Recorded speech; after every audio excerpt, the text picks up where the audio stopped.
kan nanti kalau HP-nya rusak saya nggak tanggung jawab. Udah dibilangin beli HP mahal-mahal, kamu nggak tahu ya uang itu susah nyarinya jadi brembet. Nyari uang itu susah, tahu nggak? Ya kerja tiap hari nyari buat beli HP itu susah. Kamu tahu nggak cara nyari uang itu gimana? Kamu nggak bisa nyari uang aja dibilangin suruh lewat HP susah, jadi ngomongnya kemana-mana panjang lebar tapi nggak fokus. Itu makna dari komunikasi dapat diukur dari respon yang kita dapatkan. Ngalami nggak? Gitu ya. Seperti itu. Jadi tapi ketika Nina sudah paham seperti ini, jadi Nina harus bertanya. Oke, saya nggak bisa, aku harus ngapain? Apa yang harus aku lakukan biar aku bisa? Ini pertanyaan. Tadi, oke, saya nggak boleh nempatin gelas di situ, aku harus letakkan gelas di mana? Ya. Kenapa nggak bolehnya itu? Nggak penting, jangan dulu. Itu kan kenapanya adalah kenapa menanyakan alasan, menjawab alasan kan.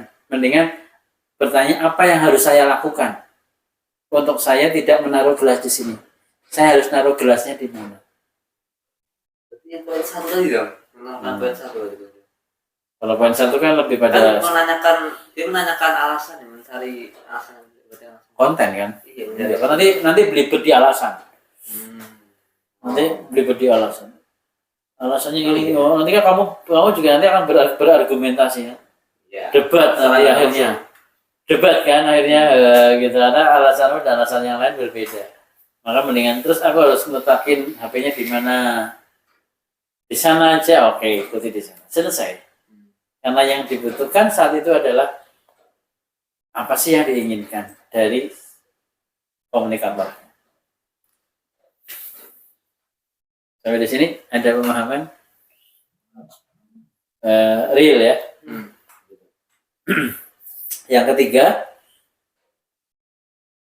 perbedaan setiap manusia dapat dinilai, ya, direpresentasikan dari panca indera.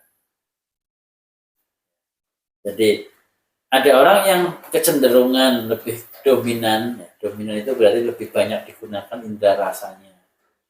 Ada orang yang lebih dominan di indera visualnya, ada yang dominan di indera auditorinya, ada yang dominan di indera rasa penciumannya atau pengecapannya. Ini dominasi yang sering muncul pada setiap orang berbeda-beda. Kenapa ada perbedaan? Karena dari kecil dilatihnya seperti itu. Sehingga nggak bisa ketika satu orang dianggap sama semuanya, itu nggak bisa. Karena ada perbedaan panca indera mana yang lebih sering digunakan. Dibanding lagi ketika ada perbedaan kecepatan ya dari orang itu bisa menangkap informasi melalui panca indera yang tadi. Ada yang cepat banget, ada yang perlahan. Ini berbeda-beda. Sehingga ketika kita memahami bahwa setiap orang itu punya perbedaan, menangkap informasi, bahkan ada dominan informasi mana yang masuk ke dalam pikirannya lebih cepat, maka kita akan lebih mudah memahami bahwa setiap orang itu nggak bisa diperlakukan sama. Cara saya memberikan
sehingga terbentuklah pola itu.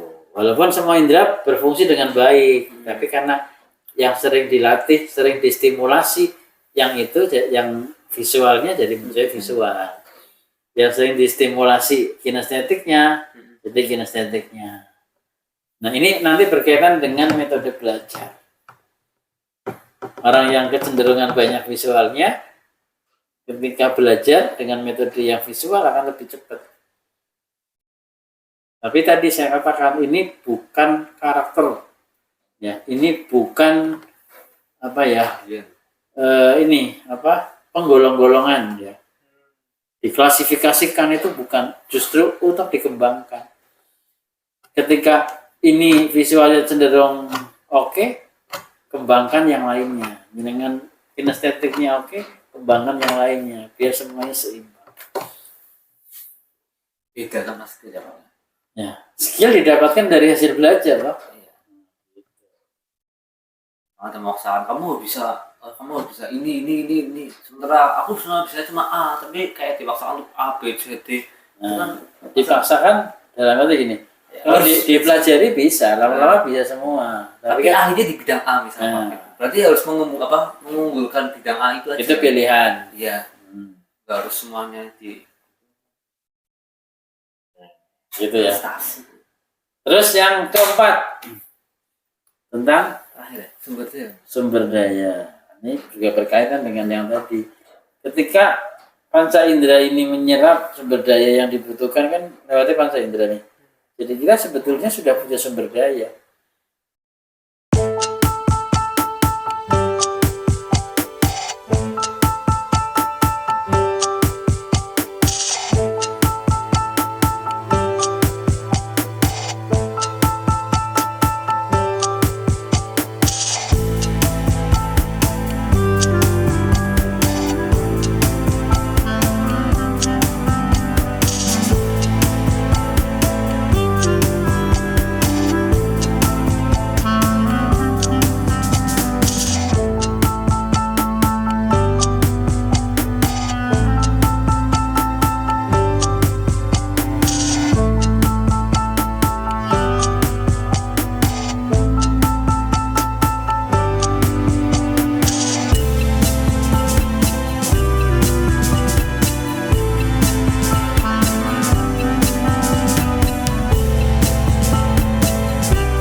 Dan apa ya, langsung eksekusi ya. Ada yang mau disampaikan lagi terkait dengan 4 asumsi, 4 presuposisi dalam NLP?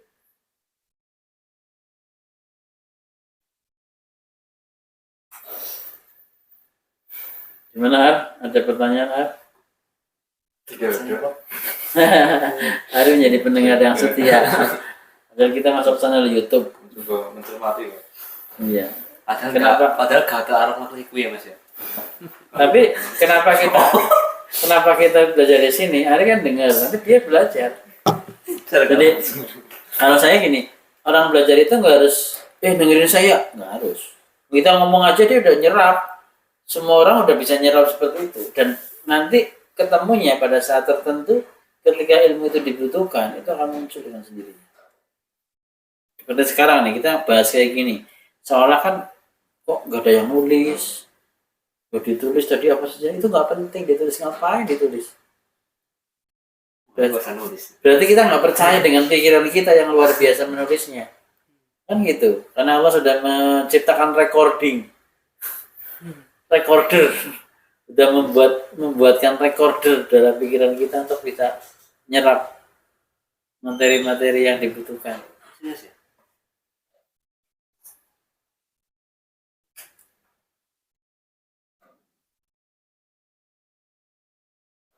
Gitu? Iya. Ada pertanyaan?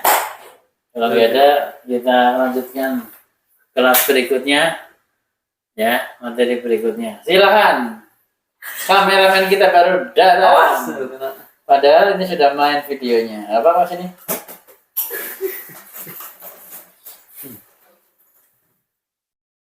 Oke, itu baik. Demikian terima kasih untuk video kali ini.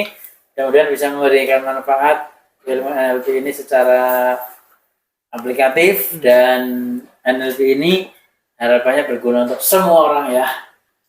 Dan kalau yang memang perlu mendalami NLP bisa kursus aja di sini. Demikian terima kasih. Assalamualaikum warahmatullahi wabarakatuh. Mas kopinya. Kopi.